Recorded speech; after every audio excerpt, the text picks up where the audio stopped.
ناظرین، اسرائیل جنگ بندی نہیں کر رہا، اور اگر کر بھی رہا تو اپنی شرائط پر۔ اس لیے مسلم ممالک نے اسرائیل پر دباؤ بڑھانے کے لیے اپنی ہی ترکیب نکال لی ہے۔ فیصلہ یہ ہوا ہے کہ دنیا بھر میں جہاں جہاں اسرائیل کے ایجنٹس موجود ہیں انہیں پھانسی دے دی جائے۔ اس منصوبے پر عمل درآمد کا آغاز ایران نے کر دیا ہے۔ ایران نے اسرائیلی انٹیلیجنس موساد کے ایجنٹ کو پھانسی دے دی ہے۔ غیر ملکی میڈیا رپورٹس کے مطابق ایران نے ایک عسکری سائٹ پر ہونے والے حملے میں ملوث موساد کے ایجنٹ کو پھانسی دے دی۔ موساد ایجنٹ کو 28 جنوری 2023 میں اصفہان میں واقع وزارت دفاع کمپلیکس پر حملے کے جرم میں سزا دی گئی۔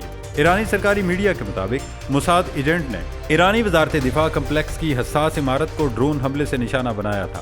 ایران کے اصفہان کے علاقے میں جوہری تحقیق کے کئی مشہور مقامات ہیں، جن میں یورینیم کی افزودگی کا پلانٹ بھی شامل ہے۔ آپ کو یہ بھی بتاتے چلیں کہ ایران کا پابندیوں سے متاثرہ جوہری پروگرام تخریب کاری، سائنسدانوں کے قتل اور سائبر حملوں کا نشانہ رہا ہے، جبکہ ایران اسرائیل پر اپنی سرزمین پر کئی خفیہ کارروائی کرنے کا الزام بھی لگاتا رہا۔ اب ایسی بھی اطلاعات ہیں کہ مارخور بھی مزید کچھ برداشت نہیں کر رہا، اور بتایا جا رہا ہے کہ مارخور کے قبضے میں جتنے بھی اسرائیلی ایجنٹس ہیں ان سب کو کھلے عام پھانسی دی جائے گی۔ اب تک کے اعداد و شمار کے مطابق کئی ایجنٹ پکڑے جا چکے ہیں، لیکن صحیح وقت آنے پر اسرائیل کو بتا دیا جائے گا کہ مارخور جاگ رہا تھا۔ فی الحال اسرائیل کو صرف ایک وارننگ دی گئی۔ دوستو، اسرائیل نہ صرف ایک ایران بلکہ ہر مسلم ملک میں خفیہ کارروائیاں کر رہا ہے جو اس کے خلاف مضبوط جواب کی طاقت رکھتے ہیں، اور جب خفیہ کارروائیوں سے کام نہیں بنتا تو غزہ پر ہی حملے کر دیے جاتے ہیں، جس سے پوری دنیا کے مسلمانوں کو دکھ ہوتا ہے۔ اب فلسطین کے محصور علاقے غزہ پر صہیونی فورسز کی بمباری کے 150 روز ہو گئے۔ اب تک فلسطینیوں کی شہادتیں 30,410 ہو گئی ہیں۔ اسرائیل کا غزہ میں انسانیت سوز مظالم کا سلسلہ جاری ہے۔ صہیونی فوج کی مختلف علاقوں میں بمباری سے مزید 43 فلسطینی شہید اور 80 سے زائد زخمی ہو گئے۔ 7 اکتوبر سے غزہ پر اسرائیلی حملوں میں کم از کم 30,410 فلسطینی شہید اور 71,700 زخمی ہو چکے ہیں۔ اسرائیلی فورسز نے غزہ میں گھروں اور پناہ گزین کیمپوں کو نشانہ بنایا۔ غزہ میں وزارت صحت کا کہنا ہے کہ اسرائیلی فورسز نے شہر میں امداد کے متلاشی لوگوں پر ایک بار پھر فائرنگ کی۔ ایک اور خوفناک قتل عام میں درجنوں افراد جانوں سے محروم اور زخمی ہوئے۔ ایک ہفتے کے دوران غزہ میں امداد کے لیے جمع افراد کے قتل عام کے دوسرے واقعے میں شہادتوں کی مجموعی تعداد 118 ہو گئی۔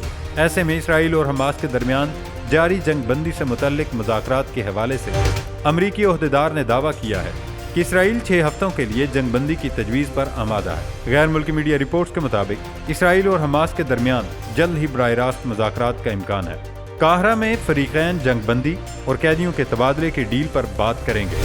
ایک طرف اسرائیل کی جانب سے جنگ بندی پر آمادگی ظاہر کی جا رہی ہے، تو وہیں دوسری جانب غزہ میں اسرائیلی وحشت ناک کارروائیوں میں کوئی کمی نہ آ سکی۔ غزہ کے علاقوں دیر البلاح اور جبالیہ پر اسرائیل کے فضائی حملوں میں مزید 17 فلسطینی شہید ہو گئے، جبکہ اسرائیل کی جانب سے امدادی سامان کی ترسیل پر پابندیوں کے باعث پیدا ہونے والی غذائی قلت سے اب تک دم توڑنے والے بچوں کی تعداد 10 ہو گئی ہے۔ حماس کے ایک عہدیدار کا کہنا ہے کہ فلسطینی گروپ اسرائیل کی شرکت نہ کرنے کے فیصلے کے باوجود غزہ میں جنگ بندی کے لیے بات چیت جاری رکھے ہوئے ہے۔ حماس کے عہدیدار نے خبر رساں ادارے روئٹرز کو بتایا کہ قاہرہ میں مذاکرات دوسرے دن بھی جاری رہے، قطع نظر اس کے کہ قابض کا وفد مصر میں موجود ہے۔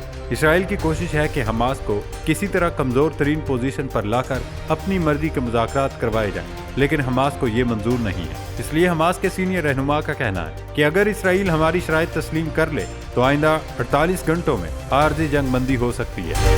غیر ملکی خبر رساں ادارے AFP سے گفتگو میں حماس کے سینئر رہنما نے کہا کہ غزہ میں سیز فائر آئندہ 24 سے 48 گھنٹوں میں ہو سکتا ہے، لیکن اس کے لیے ضروری ہے کہ اسرائیل مذاکرات میں کچھ شرائط تسلیم کرے۔ انہوں نے کہا اگر اسرائیل حماس کے ان مطالبات سے اتفاق کرتا ہے جن میں بے گھر فلسطینیوں کی شمالی غزہ میں واپسی اور انسانی امداد میں اضافہ شامل ہے، تو آئندہ 24 سے 48 گھنٹوں میں سیز فائر معاہدے کی راہ ہموار ہو سکتی ہے۔ دوستو، اسرائیل اور فلسطین کے مذاکرات کے دوران ایک افسوسناک خبر مصر سے آئی کہ مصر کی عدالت نے اخوان المسلمین کے 58 افراد کو سزائیں سنا دی ہیں۔ عرب میڈیا کے مطابق عدالت نے اخوان المسلمین کے سربراہ محمد بدی اور نائب سربراہ محمد عزت سمیت 8 رہنماؤں کو سزائے موت سنائے، جبکہ دیگر افراد میں سے کچھ کو عمر قید، 6 افراد کو 15 سال قید اور 7 افراد 10 سال قید بمشقت کی سزا سنائی گئی۔